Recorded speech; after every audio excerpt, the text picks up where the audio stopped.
Hello, welcome back to my channel. I am Camilla and today I'm finally bringing you a wrap-up of the season.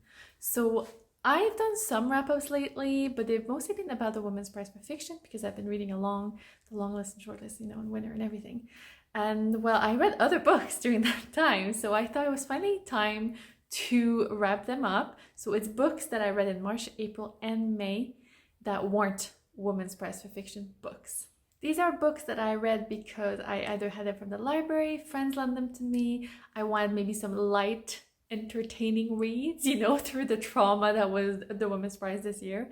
And yeah, it was really fun. So there are 13 books total for the 3 months. So I'm going to go through them and try to give you a short review because I'm going to try to not have this video be too long. In March, I read 2 books that weren't for the Women's Prize. The first one was The Dust Never Settles by Karina, Lickorish, Quinn.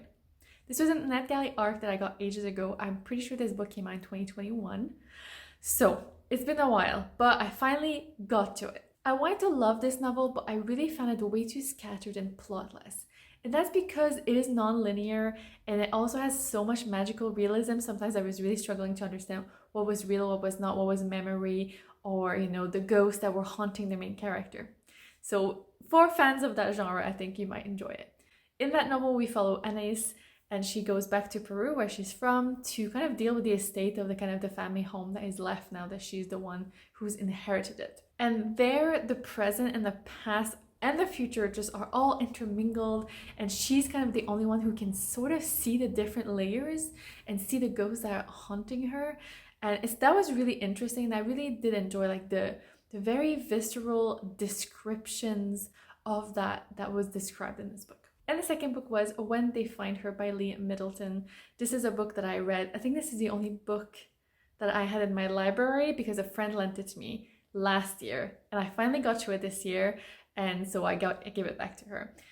This is a kind of mystery thriller novel. My friend really enjoys that genre and she wanted me to, read along with her and see what I thought about it because she kind of enjoyed the fast pace of it. And in this one, we kind of follow an intrigue. It's not really an intrigue, actually. It's a really traumatic case where a woman wakes up and her child has died. And she's had some issues in the past and potentially with the legal, her being able to have her child. So she decides to hide the fact that the child has died.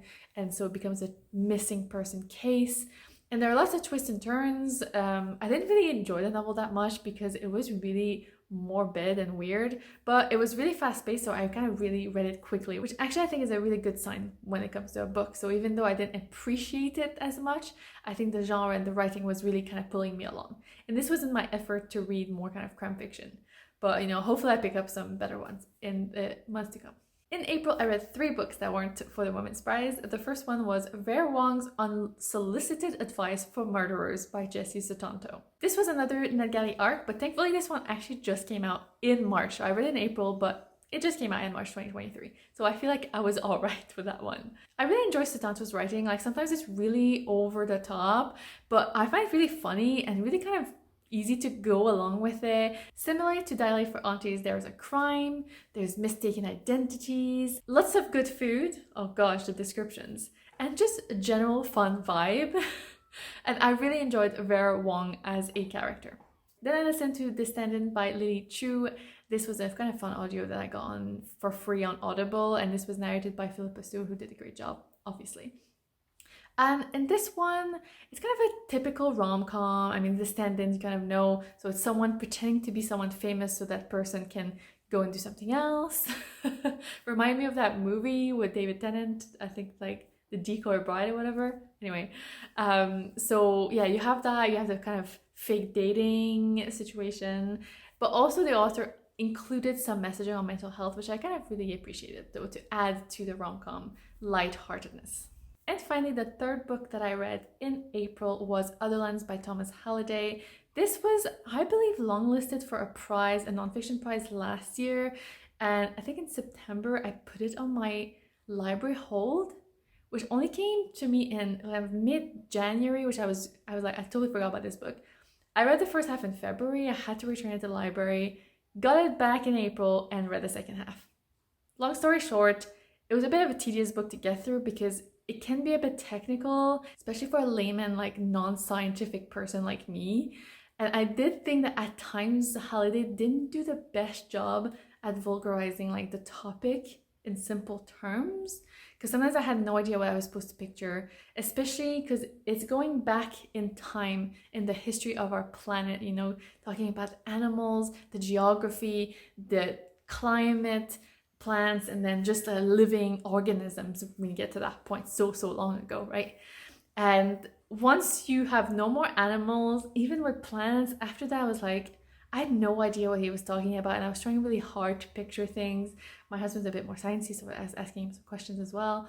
But generally, like, an interesting book, but to me, it's a must read for solely the last chapter, which was really, really incredible. It discusses like just climate change and the change of our planet generally, because it's supposed to happen in that sense. As a whole, but in a modern take, like what are we supposed to do now? What are we supposed to take from this book? And if potentially, you know, you can get this book from the library, just for that chapter, I think it's really, really worth it because it was an incredible chapter. Finally, we're catching up. We're in May. And in May, I read 10 books total, 2 of which were for the shortlist of the Women's Prize, so the Marriage Portrait and Black Butterflies.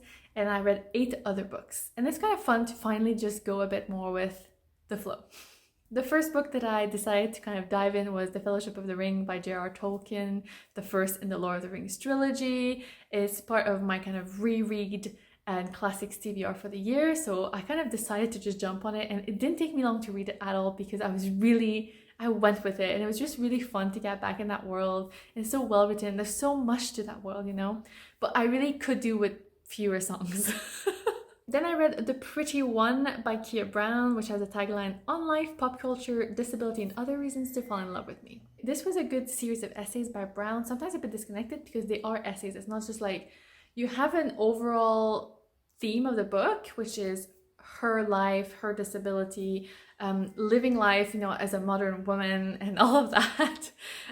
But I think it's good to take them as separate essays on different topics. And I really enjoyed them, actually. It was really interesting, actually, to get her voice and her perspective. And it was really interesting because at the end, I remember she was saying she wanted to write, you know, more fiction and stuff like that and be more involved in that. And I saw actually Mandy Moore shared that I think it's her first novel just come out. So that's very cool, that I know, good timing, and I will definitely be looking that up. Then I read Wayward by Emilia, Hart.